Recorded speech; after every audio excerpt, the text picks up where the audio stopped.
everyone. Thank you for joining us online here at Destiny. If you haven't had a chance to visit our campus, we would love for you to come out to either our 9:30 or 11:30 service on Sunday.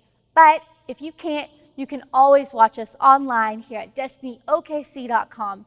And while you're there, you can look up any past messages, see any of our upcoming events, and read pastors' blogs. Also, be sure to follow us on social media right here. And now, here's this week's message. I want to encourage you, grab something to take notes with. How many of you guys want God to speak to you today? Amen? Then let's be prepared to listen. Not because, I say all the time, let's make sure we're taking notes, not because I'm the most amazing speaker, because that's definitely not the case, but we serve an amazing Savior, and He wants to speak something to you specifically today, so let's be prepared to write that down so we can remember it, reflect on it later. For those of you who are guests, I'm Pastor Chris. I'm our executive pastor here at Destiny. So excited to get to speak to you guys this morning, and we are going to jump right in. So we are talking about open the gates. Now, this is our revelation for the year, and there's something about this that I'm really excited to dive into a little bit today. Really important groundwork as we jump in that we understand. You know, Psalms 24:7 says, lift your head, O ye gates. Who are the gates? We are. We are the gates. So when we are saying, God, we need a move of God in our world. We need, God, open the floodgates and pour into our world. Change the world that we live in. We've got to understand what we're really asking is God to move through us to make a difference in the world around us. Okay, so it's our responsibility to be that move of God in our world. He wants to use us. He could have, just in a snap, fixed it all, right? But instead, He chooses to use us in the process to be a part of the process, all right? So it's really important that we understand there is more value in the process of what God is bringing about than the end result. He wants us to be a part, and He chose to use you to be a part of that process. Now, I believe there are some really great things in Nehemiah 3 is where we're going to be talking out of mostly today. And this is where Nehemiah comes and helps rebuild the walls of Jerusalem. And I believe there's a great depiction here in these 10 gates that teach us a lot about who we should be as a church and what the church should look like today. And just so that we're all on the same page as we start, when I say the church, I'm not talking about the building, the organization. I'm talking about we, the people of the church, okay? So when I'm saying the church needs to go out, I'm not saying we need to create another program. I'm saying let's get off our booty and get moving, okay? And make a difference in the world around us. Let's actually do something, get out, put feet to what is in the heart of God to make a difference in the world around us, all right? So let's jump straight in. I believe there's something really unique that God wants to teach us. And I love Nehemiah. I'm sure many of us have heard the story of Nehemiah before. He comes in, they begin rebuilding the wall, and enemies, as soon as he begins rebuilding, the enemies start to gather, right? Anybody ever notice when you start moving forward in what God has called you to do, it seems like the enemies come out of the woodwork, right? Problems begin to pop up, things begin to happen, there begins to be issues, and the people began to build. In fact, they had to build while they held a weapon in one hand and built with the other, right? I just want to start off today. When you begin doing what God's called you to do, there may be opposition to where you are going, but that does not mean that you no longer have the hand of God on you. That simply means the devil doesn't want to lose ground, and you are making a difference in the world that God's called you to. I think we've bought into a lie a lot that says, hey, if there's opposition, then I must be out of the will of God. I guess I need to stop this because it's hard. There's nothing in the Bible that says stop when it's hard. Okay, when Jesus called the disciples, He didn't say, come follow me. I'm going to make things easy for you. It's going to be simple. We're going to take naps. It's going to be awesome. It's not what He said. He said, come follow me. People are going to hate you. They're going to spit on you. They're going to try to kill you because you represent me, and they're going to hate me. Sign me up. Right? Like, that's the greatest opening ever. Who hears that and is like, yeah, this is going to be easy? No. Nothing easy about this. If we're going to do what God's called us to do, it's going to require some work. So let's dive into that. Let's dive into a little bit of the work of what was put together here. So there's 10 gates that are listed. I'm not going to spend a lot of time on all of these, but there's a general idea I want you to get here. So the first gate is the sheep gate. It's in Nehemiah 1. And this one I found really interesting because as soon as it starts talking about them rebuilding the gates and the walls, it starts here. And it says that the high priest and the other priests began to rebuild the wall at the sheep gate. Now, this is what stood out to me so much about this portion of Scripture. The high priest is someone who would have been revered, looked up to, kind of set apart, right? He's not going to get down and get in the dirty work. He's set apart. But no, the first thing it says, it's time to work. It's time to get in the middle of it and rebuild. What's he do? He begins to go to the sheep gate to set the example. The first thing I pull out of this looking at it is, as Christians, we need to lead by example. Not just telling everybody else what needs to be fixed in the world around us, but we need to put our hand to the work of the ministry outside of these four walls to begin to transform the world that God has called us to. We've got to lead by example. It's not enough to sit back and say, man, our world's got problems. How many of you guys would look at our world and say, we got problems, right? Here's the beauty of it. Those problems are not too big for our God. But in order for God to move in those problems, it requires us to get involved in them. All right? And we can't sit back and say, man, God, I hope you fix that one. That one's bad. No. If you see it, then guess what? He's probably calling you to help fix it. All right? And we've got to be willing to do the work and do the hard things and lead by example. Second gate is the fish gate. I don't know where, don't ask me about the names, but the fish gate, all right? This is a great one because this depicts the way it lays out who's working on this gate. I love it because it speaks so much of family. It begins to talk about this person and their son and grandson. It speaks of the family working on this together. Now, here's the thing. As Christians, we've got to understand a big part of what we're called to is family. How many of you in here understand there is something different from physical family and spiritual family, but God has called us to both? Right? Here's the beauty of it. We may have tension with your physical family. Anybody ever have that one family member you just, yep, they're in there, right?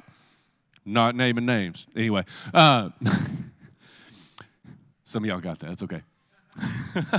Right? But we all have family members, right? And they're family. But what can you do? They're family, right?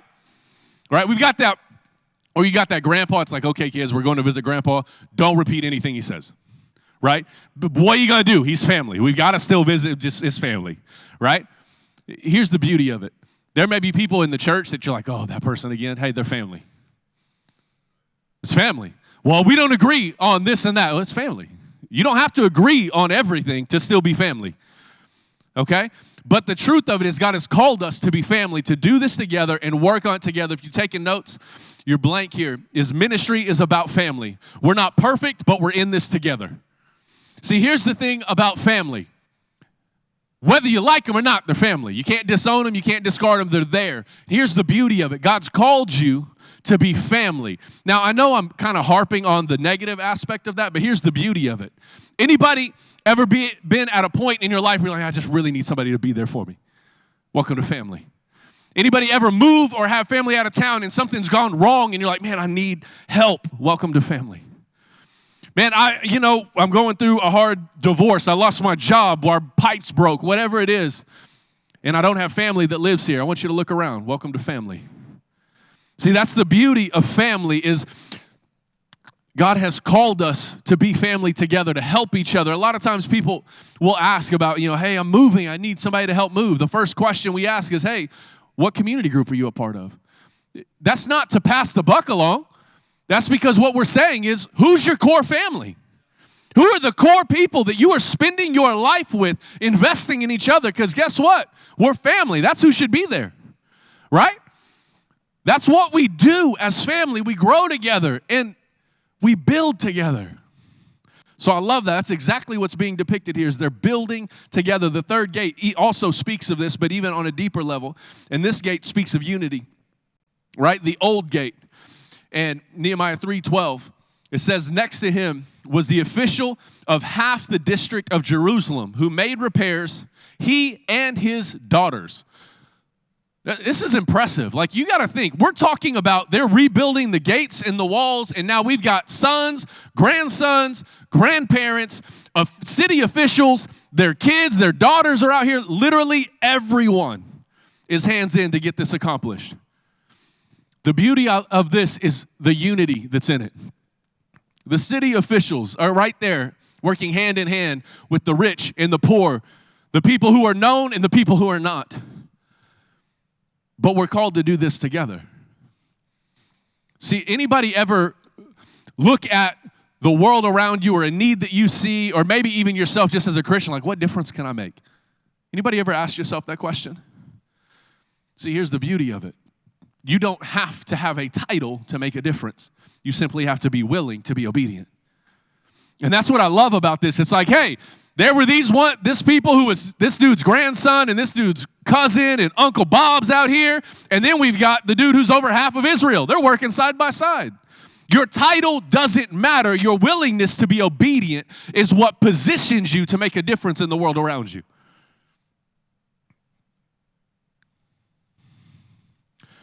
Number 4, the Valley Gate. I like this one. Talking about all spectrums here. Anybody ever look at what you feel like you can accomplish and feel like it's minimal compared to what you see other people doing? See, we've got a really hard time, I think, in the church a lot of times. We see people and we're like, man, they're making a difference. And then we start to look down at ourselves. See, stop comparing. I love the way this lays this out, because it's talking about here's family, here's unity, here's all these things that are happening. This is being built together.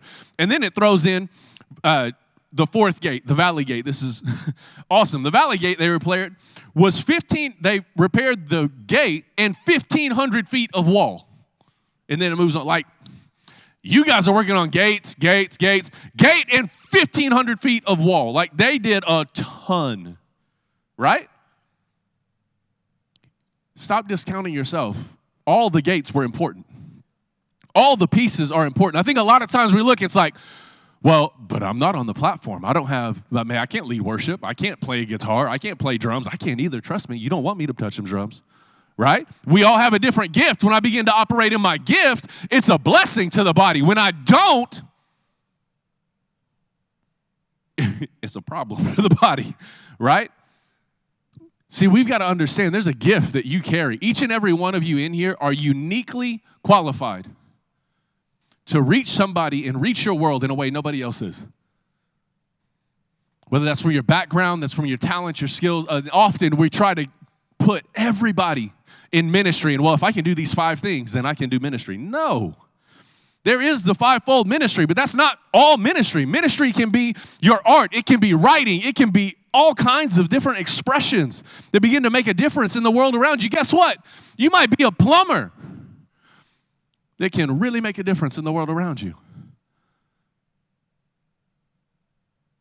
Your title doesn't qualify you. Your willingness to be obedient does. Stop measuring what you consider success to somebody else's, which is, I love the comparison here. Gate 5 is the dung gate. Anybody know what dung is? Right?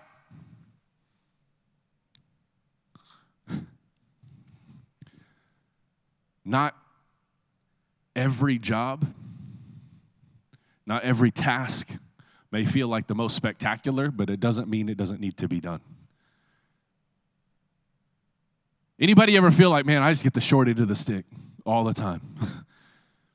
You may be working on the dung gate, but let me tell you, if the dung gate's not built, there's a hole in the wall and the city is vulnerable. All right? The gate has to be there. We have to be able to do that. And let me tell you something. A lot of times we look at different things and it's like, man, that's a horrible job. And to somebody else, it's an amazing one. See, I can't tell you how many times I've talked to somebody saying, oh, I've got to do this. So, I mean, I just had a conversation like last week with somebody that was like saying they wish they could do that. So what's the problem? You're not working on your gift. You're not working on what God's called you to. Often we're sitting back complaining in comparison. What is it God's called you to? What has He gifted you for? I wish I could preach this message and send every one of you out here. Here's your mission. Here's your number one thing. Here's what you're going to do to change the world. The problem is, I don't know how each and every one of you are made, so I can't tell you the one gift and the one thing that you carry that you have a heart for. Who can tell you what you have a heart for? You and God. We've got to be positioned in a way where we're able to hear His voice and know what we were created for. When we do that, then we can step out of here and truly transform a world in a way that changes everything about the way people view the church. See, there was an article done in USA Today several years ago where they went around to different college campuses and they asked people how they viewed God, how they viewed the church, and how they viewed Christians. And the thing that was really interesting to me is a lot of those, the way they viewed God had a direct correlation to how they viewed Christians in the church, right? So you would ask them, and generally it was by the experience that they had had. How do you view God? He's judgmental, he's critical. And they would say, well, how do you view the church? Judgmental or critical? Or then they go talk to another person. How do you view God? He's loving and caring. Well, how do you view the church? They're there for you. They're loving. They're caring. They go out of their way to help. And what I realized really quickly is almost everyone they polled and talked to, their view of God was related by the experience and interaction they had with people of the church. We've got to do better. We've got to be the expression of Jesus in the world around us. We've got to understand this isn't about if it's convenient or easy. It's simply about being obedient to what God's called us to do. And each and every one of us can make a difference if we simply get outside and use the gifts and talents that we have to make a difference in the world that God has called us to. The next is the fountain gate. I like this one. The fountain gate stood out. It's a great segue into this because it says that this gate went to the door of the house of the high priest. Now, hold on. I talked about the high priest earlier. Where were they working? The very first gate, the sheep gate, right? Why in the world would they not just work on what's right there? Like, it would be so much easier just to walk out the front door and do what's right in front of them, right? Why'd he go all the way to the other side? Because he was setting an example for people to see, right? We covered that. Here's the other thing. And I want us to understand this. There are times God may call you to do what's right in front of you. There may be times God calls you to do something that's a little more inconvenient. See, often we're quick. I'll serve, I'll volunteer as long as it fits in my schedule, and let me look at my planner. Nope, it's good. Hey, my neighbor, I know they've got their trees down, and it's problem. Thursday from 2 to 2:30, I can help you move limbs. It might not be convenient, but it might be what you're called to, right? See, we've got to stop thinking that everything's got to fit nice and neatly into our schedule to be what God's called you to. There's 24 hours in a day. Anybody ever get at the end of the day and realize there's a lot of things you didn't accomplish? That means there was things on your list that probably weren't part of God's assignment for you. I don't mean that to be harsh, but we've got to look and decide, what is it God's calling you to? What is it I'm called to accomplish today? And that's what I need to put my hand to. I'm not saying there's anything wrong with getting to the end of the day and still having things that need to be done, okay? We're human, all right? That's okay. But what I am saying is we've got to listen to the heart of God and what he's calling to. And it's not always going to be convenient. Sometimes it will, but it won't always. And being willing to do what's inconvenient at times because it makes a difference in the life of somebody else. I lost my place, sorry. That was the fountain gate. So the next is the water gate. I like the water gate. It's really interesting to me because it talks about who built the water gate. And one of the things it talks about is the people of, I'll spell it, Tekoa. Tekoa, I don't know. Right? But these people, why did this stood out to me so much? Is because these people are actually mentioned twice. And the thing I love about this is meeting the need that you see. Because earlier, they were actually back working on the fish gate. When they were done with the fish gate, they realized, hey, there's still a gate over here that needs fixing. So they moved from one task to another. Just because you did something doesn't mean your job's done. See, I think a lot of times we want to sit back and, I went to church, so my Christian duty's done today. No, it's not. You came and fellowshiped with the body. Now walk out of the doors and live like a Christian. Like, we need to show Jesus in the way we live our life, not one good deed and I'm done. I didn't hit my quota for the day. I need to live like Jesus every day. Hey, I was nice to the person at this stoplight so I can flip off the dude at the next. That's not the way it works. But a lot of times we want to function like that because it's easiest, right? How is it that we can become so frustrated when people aren't meeting the needs that we see? I don't want to beat you up. I want to help you out because I'm speaking just as much to me as I am anybody else. Anybody ever get frustrated when you see a need and it's like, why is nobody meeting this need? This is a problem we've got to fix. Like, they're busy with this over here, but this is a big deal. Anybody ever feel that? Guess what? Your concern is a clue to your call. I've heard pastors say that for years, and it is so, so true. If I'm concerned about this need, I'm probably called to it. But they're spending so much time on this, if they would pay attention here, guess what? They may see this as a huge need. That's why they're invested there. Now you invest in this one. Now guess what? Instead of being frustrated, it's not happening, we're able to meet two different needs in two different places at one time. Let's be the church. Let's get involved. We don't have to have everything ironed out and perfect. We've simply got to pay attention to what it is that God moves on your heart. But Pastor Chris, what does that fit? How do I do that? How do I know what that is? We listen. You know, I'll never forget, we got a call. It was like the week of Thanksgiving. Somebody in the church called and said, hey, I think it'd be great if we put together 400 meals and fed 400 homeless people for Thanksgiving. I was like, that's a great idea. There's no way we can pull that off this week. Like it's this week. That's awesome, but I don't know how we can make that happen. There's so much that goes into that. That's a great deal. Let's put that on the calendar, and next year, let's make that happen. That's awesome. And I love the response, because the response was, no, I've already got the people. We've already got it going. We're making 400 meals. We're just asking you to direct us to the biggest need. See, that is where the people of God really come alive, where it's not like, hey, organization, go handle this for me. But it's, hey, I've got a need. How do we meet this? What resources are available? What can I use? We don't use people to build ministry. We use ministry to build people. So being able to step back and say, hey, here's a need. I've orchestrated people. We've got the food. We're going to build this. I loved the response, because basically the response was, you misunderstood. We're feeding 400 people. I'm asking if there's a way you can be involved to help. That was life. I was sitting there and I was almost brought to tears in the conversation, because I was like, man, the heart for this need is so huge. We've got another group of people in this room that, hey, it is a problem that we have kids that the only time they get to eat is when they're at school. What do they do over the summer? And out of that, a summer lunch program was born that we're able to provide meals for kids over the summer. Not because we sat down in a staff meeting and thought, this will be a great idea. That's not the way the church is supposed to be ran. It was because the heart of somebody in the room that said, hey, we're going to rally for this. How do we make this happen? How do we organize this? How do we get this out? How do we do what God's called us to do? And we simply became, as an organization, a resource to the people of God to do the will of God in their community.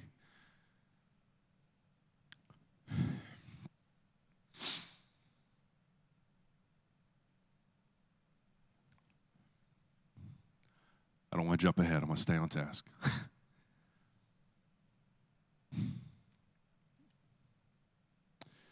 Gates 8 and 9, the horse gate and the east gate, both speaks of people who worked on the gate that was immediately in front of their home.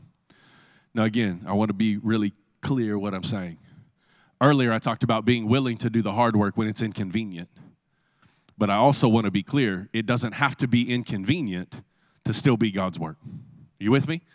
See, a lot of times we think it's got to be one or the other. If I'm not just horribly miserable, then I'm not serving God. No, that's not what He's called you to, right? Obedience is better than sacrifice. I need to be obedient with the need that I see, the need that's in front of me, if God's calling me here, then that's the need I need to meet. But if I can meet a need in my neighborhood because power's out or limbs are down or whatever, and I've still got power, so I can make a big pot of chili and I can invite the neighbors over so they can have a hot meal tonight, I'm meeting the need. I didn't just make that up on the top of my head when we had the huge ice storm. That was one of the scenarios where we had people in the church that literally, I've got power, my neighbors don't, so we just made a big pot of chili and posted, hey, if anybody wants a hot meal, come over. We had people with this snowstorm that just happened. And it wasn't a mass message to everybody in the church of, hey, if you don't have power, come on over. But it was to key people they were connected to in relationship. And I know of multiple people in the church that sent out a message to 5 or 6 people and said, hey, if you guys lose power, you've got a place to go. Your family, you can always come here. Right? That's what family does. That's meeting the needs that are in front of us. That's being willing to be uncomfortable or inconvenienced to do the will of God. I love the fact that when you look at Jesus' greatest miracles, they often didn't happen in a synagogue. Where did they happen? On his way somewhere. He was on his way to Jerusalem, and a guy came out in front of him. They were generally in the interruptions. If we're too busy getting to what we think is important, to miss the interruptions where God's trying to use you, we've missed the point. We've got to be willing to do what God's called us to and see what's right in front of us, because there's something that God is wanting to awaken in us and in our world about this. The last gate, the inspection gate. I love this. Verse 31 says, the goldsmiths worked on the wall all the way to the temple servants and the merchants. So the merchants, the goldsmiths, these would have been some of the more wealthy people in the area. And it concludes with them working on the gate as well. And here's the thing that I love. When you look through this entire portion of Scripture, there is nobody who's exempt from the work. It doesn't matter if you're rich. It doesn't matter if you're poor. It doesn't matter if you're young. It doesn't matter if you're old. It doesn't matter if you're known. It doesn't matter if you're not. Everybody had a place to work on this. And this was a huge piece that no one is above serving. It didn't matter how wealthy or set they were willing to do that and step out and do what needed to be done.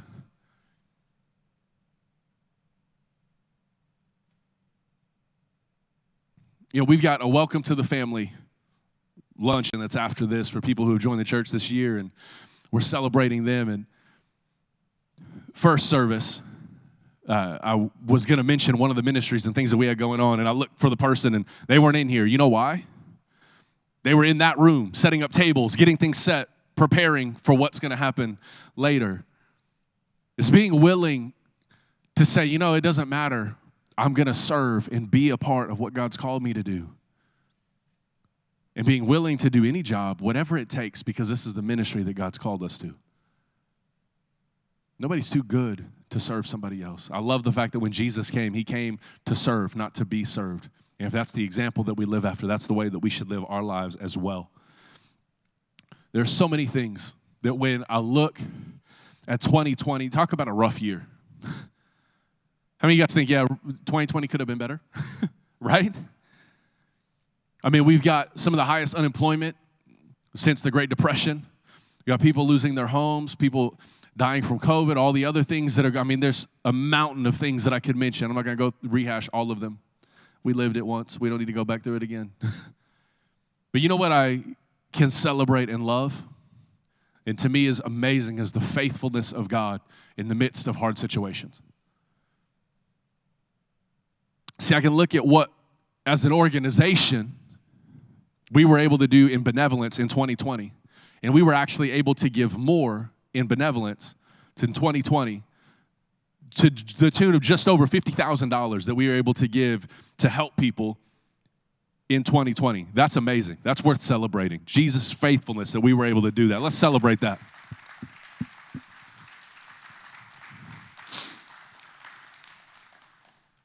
But I want to take it a step further. That's what we did as an organization. That's what we did through our faithfulness and our tithes and our offerings, that we were able to help serve the community on numerous levels. But beyond that, we've also got ministries that people in this church, not the organization, not like we wrote a check and made it happen, but people in this house said, I'm going to provide beds, I'm going to provide clothes, I'm going to provide washers and dryers, I'm going to make sure this needs met, I'm going to take care of whatever is needed in this area, this realm. I'm going to provide computers for this kid because he doesn't have a way to do distance learning and their school is closed for right now. Through the people in this house in 2020, we were actually able to have more than $150,000 worth of economic impact of needs that needed to be met. We were able, I want you to hear this because it is staggering to me. But there were 437 kids in foster care that the people of Destiny were able to help meet a need in our community. There was more than, like I said, more than $150,000 in economic impact, which, by the way, that was only $60,000 in economic impact in 2019. We almost tripled that. 400 meals given to the homeless for Thanksgiving, 25 beds given to families who didn't have a bed. I want to pause right there because I think a lot of times we're like, well, I don't know how I'm going to meet this big need. I know we had people that, hey, our kid outgrew their twin-size bed. Do you guys have a place that you need it? Hey, guess what? There was a kid who was sleeping on the floor because he was in foster care and lost his parents and had to go live with a grandmother who didn't have a place for him to sleep. Now we're able to provide a bed and meet a need for a child there. That didn't take much, but it made a world of difference. Don't discount what you're able to do to make a difference in the world around you because it doesn't seem like a lot to you. What may seem like little to you may be life-changing to somebody else if we're willing to be obedient, if we're willing to listen and step out. People in this house gave away 7 dressers, 6 washers and dryers, 4 couches, 3 laptops, 2 dining tables. Provided floor for a family who couldn't afford to fix it. 2 cars that were given away. 21 bus passes to help get people who had just came out of incarceration either back in connection with their family or being able to provide a way for them to get to their appointments that were needed or even to get back to court to make sure they didn't violate probation. Those are tangible needs. There's an organization called Palomar. Anybody familiar with them? They're an organization downtown called Palomar. They do phenomenal work.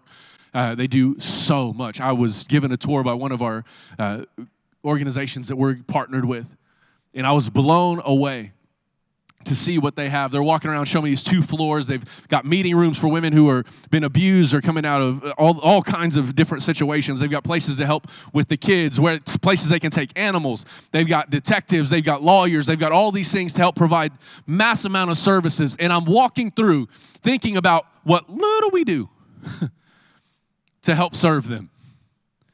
And they're giving us this tour, and I'm just looking at the magnitude of what they've got going on. And I'll never forget, we walked into a room, and the lady who's giving the tour introduced us, and one of the attorneys came out and said, "Oh, is this one of your community partners?" And her response, without missing a beat, was that she said, "No, this is the community partner." When they started partnering with us, they started meeting needs on a level I never imagined from the time we first met. Providing beds, clothes, food, shelter. We've been able to help rescue 8 families from abusive situations through the safe house that we've got. All kinds of different platforms that God has used and brought about in this last year because of the faithfulness of the people in this room, because of the willingness of the church to be the church. My question for you today is really simple. What is it that God's put on your heart to make a difference in the world around you? Whose life will be better when we step in to the very thing that you've sat at home and said, "Man, I wish we could meet that need"? Whose life is waiting to be changed by you stepping up to begin to move that direction? Well, that's such a huge thing. I don't know. I want to give an example because God does huge and He does it well. I mentioned the safe house. I don't want to go a ton into this, but I was looking over some of our info. September 3rd, we were in a meeting and said, "Man, it'd be great to have a safe house to help meet this need." From November 3rd to October 7th, I think it was, with just over a month, we had a place that was provided 100% rent-free. All utilities paid. Within 3 weeks, we were able to have it completely furnished, again, by people in this house who said, "Hey, we've got this opportunity. It's a phenomenal opportunity." Furnished a 2-bedroom safe house. And before the end of October, we were able to help our first family in the midst of that. We're 4 months later. We've got 8 families that we've helped rescue out of that. Don't say, "God, I can't step out because it's too big for me." Just step out and make a phone call. You might never know. 6 months later, there's an entire new ministry that's birthed and people's lives that are completely changed because you were obedient. That's one avenue. What's God calling you to?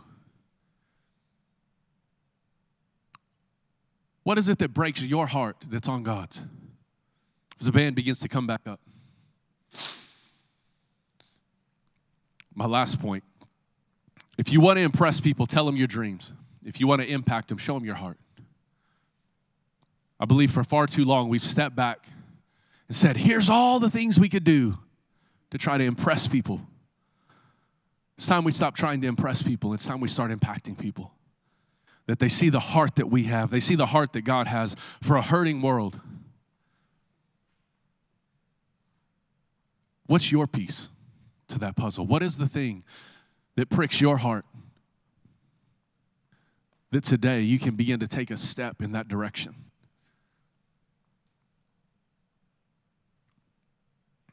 I can't answer that for you. I wish I could. I wish I could say, here's what you need to do and you need to do, but that would just bottleneck it to an organization, right? See, the beauty of it is if we begin to move with what God's called us to, with what God has highlighted to us, let's be a resource for each other. You never know what God's going to bring about. I know there's one person in this room that 4 months ago was able to be a part of a conversation with multiple other churches and organizations. And they simply were saying, hey, here's what we have a heart for, and here's what we do, and here's the resources that are available to me.